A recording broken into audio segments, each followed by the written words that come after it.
Howdy, Exiles. It's me, Vashthlos, and I'm ready to talk to you guys today about ExileCon Day 1.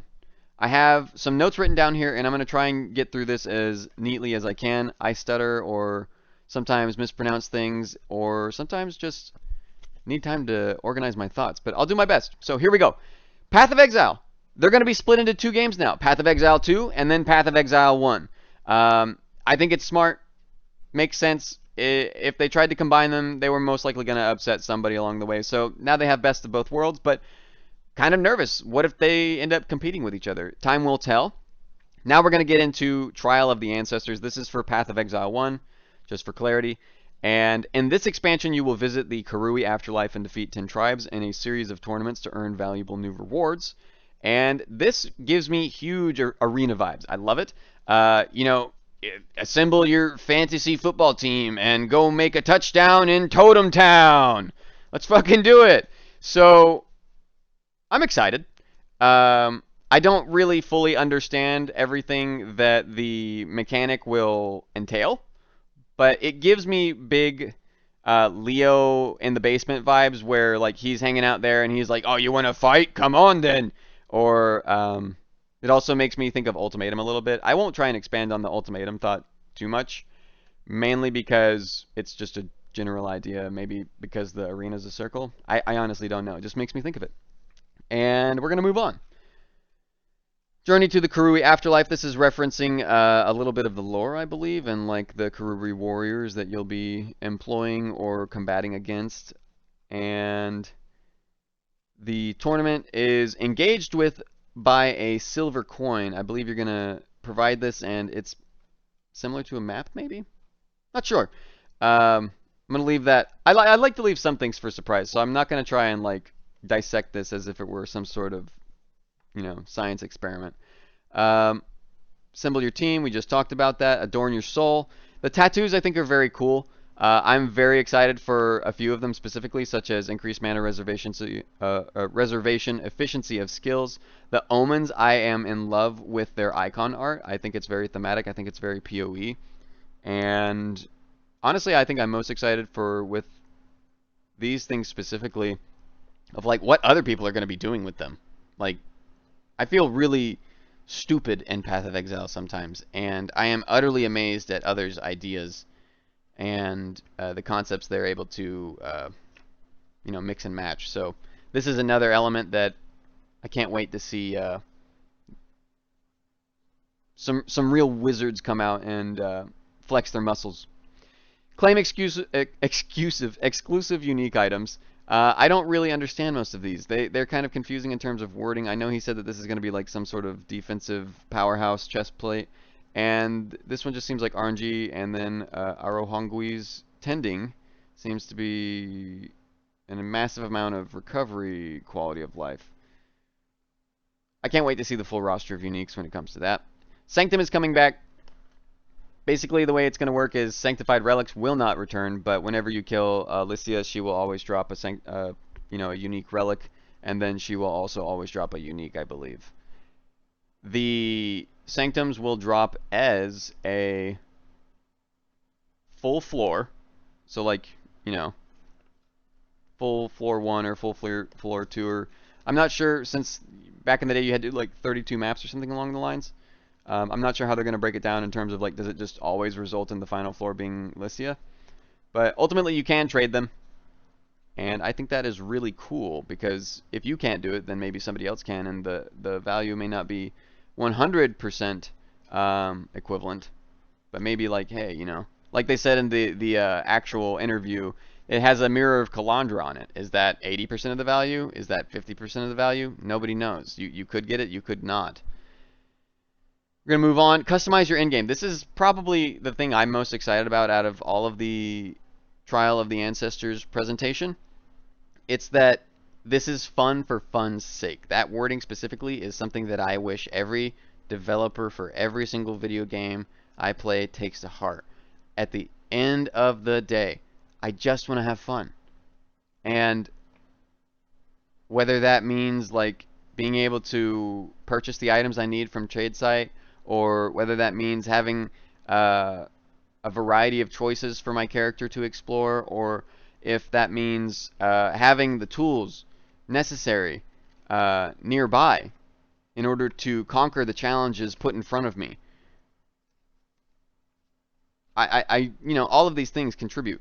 But when it comes to this, they introduced 16 new Keystones. One of them was a expedition one where, like, instead of having multiple bombs, you just have one gigantic bomb, and it makes a huge explosion. And it's kind of a quality of life too, because like you only have to press it once instead of, oh, we'll read this one and this one. I can't quite fit it all, and it's fun. I like it. I think that on the sound design part of it, I wish it had more like earth being upheaved in that explosion when it happens. I want to hear more wood breaking apart. I want to hear like bones being crushed, because it's like a little bit of a graveyard too with Expedition. So I hope that, if they do come across this video, that they'll listen to this part specifically, because I'm actually really a big fan of sound design, because that's what my girlfriend does. And the next one was a empowerment of Blight. I think it was the empowerment of Blight into being a true like tower defense, because the monsters are just super powerful and super tanky, so you really got to rely on those turrets. I think that's really fun. Some of the other ones, let's see if we can take a look. Vol side areas are able to be corrupted. What that means is you can kind of treat them as if they were like, think of Strongbox, right? It's like you can craft maps and then go in that map and craft a map within your crafted map. It's kind of funny. And he also said that there's going to be some really valuable modifiers that you can have on those Vol side areas now, but he also counterbalanced it with some very dangerous ones as well, so I think that's going to be exciting to play around with. Maven got some Keystones to play around with, to where she spawns additional bosses, so maybe that's going to be a quality of life in terms of completing that content faster, as that has been something people have talked about for a little while now. There's going to be 14 new support gems. Returning projectile support and frigid bond support are the two that they actually showed us, so a lot more to come. Returning projectiles is essentially Vengeant Cascade, but it's a support gem. I'm a little nervous about this one because 70% less damage is pretty steep. I hope they'll adjust this number tentatively. Oh no, my note cards. While it is an insane functionality gem, there are other parts that made Vengeant Cascade so good, in my opinion. So that's yet to be seen. I'm trying not to be too much of a doomer about any of this, as it's like I can't play it yet. I can't have an honest opinion until I actually have my hands on the game and I've got like a level 95 character, right? At least for me on Path of Exile specifically. If you're a new player and you've got a limited amount of time, I'm not saying your opinion is invalid. Like, seriously, as long as you're able to separate personal insult from, honest criticism, you're going to do fine. Just don't call anyone names and stuff like that.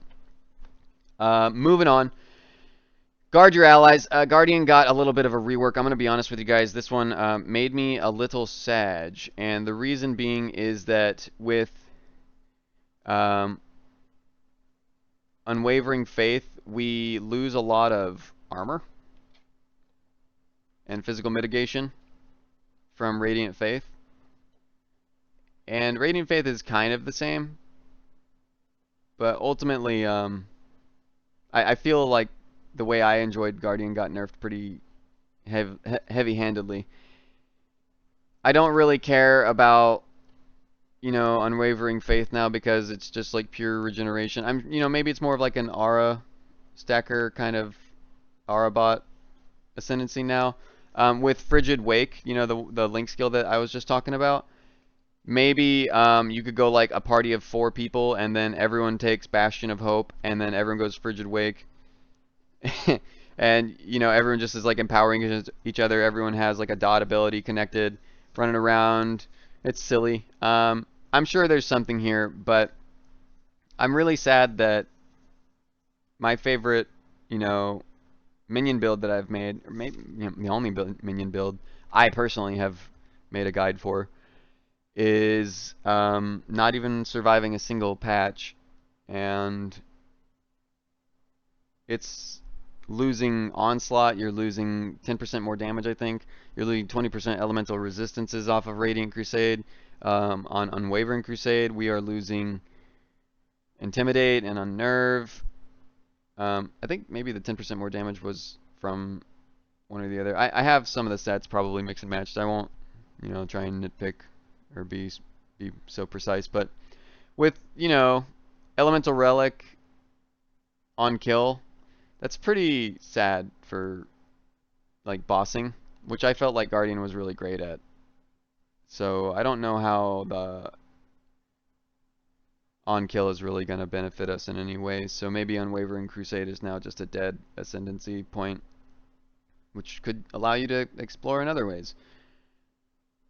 But Radiant Crusade, Sentinel of Radiance, I'm not really sure what that's going to be. They will obviously expand upon it, and it's a totally new type of minion. We'll see what it does.